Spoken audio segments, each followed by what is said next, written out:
Hey YouTube, Brian here at Endless Season Farms in northern Wisconsin, bringing you another video in my Growing Microgreens series.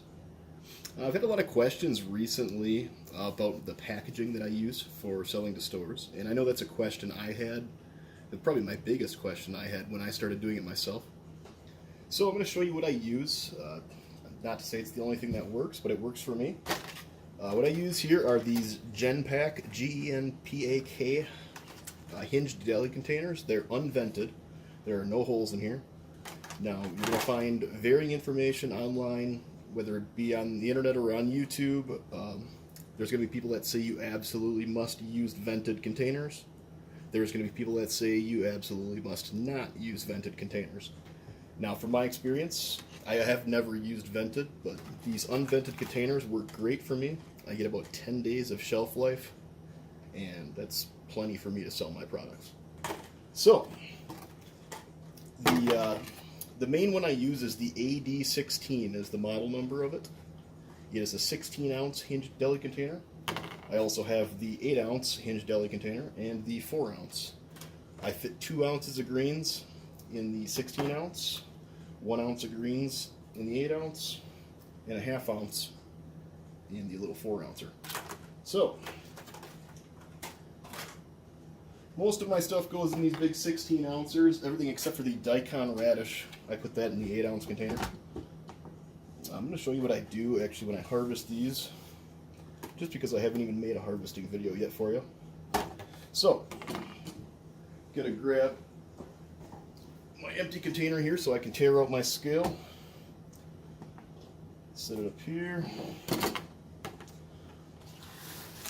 Alright, so basically what I do with my fancy Rapala or Rapala fillet knife, I'll put links to all this stuff in the description.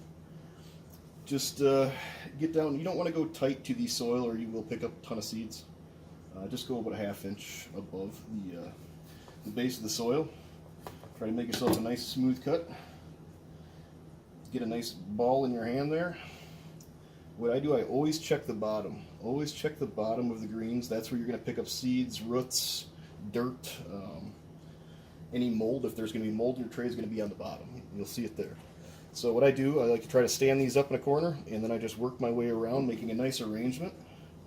It's not necessary to stand them all up and make them look beautiful like this, but if you're going to do it, you might as well make it look nice, right?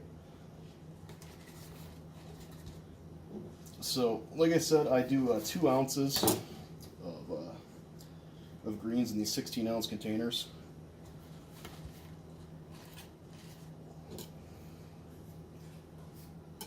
And it never hurts to go a little bit over. Customers will appreciate it. So there I got 60 grams. 56.6 or some odd number is 2 ounces. So you see I got it all nice in the container, basically greens up and stems on the bottom. It'll keep nicer like that because the moisture is going to sink down to the bottom. You're going to get the condensation on the bottom mainly, and the stems can handle that, whereas the top foliage doesn't. I leave these open. I put them in the fridge just like this for about 10 to 15 minutes. I let it off gas a little bit, let it come down to temperature, because obviously when you put something warm into a refrigerator, it's going to cause some condensation. So if you have that closed, condensation stays in there, your stuff gets wilty. So let it dry out for about 15 minutes in the fridge, come down to temperature, and then you're ready to close them and bring them into the stores. So I sell all of my stuff on consignment, or a type of consignment, I guess. It saves me from having to fulfill orders. Basically, I bring them anything I have ready for the week. They sell it. If it doesn't sell, they don't pay me for it, and that's fine.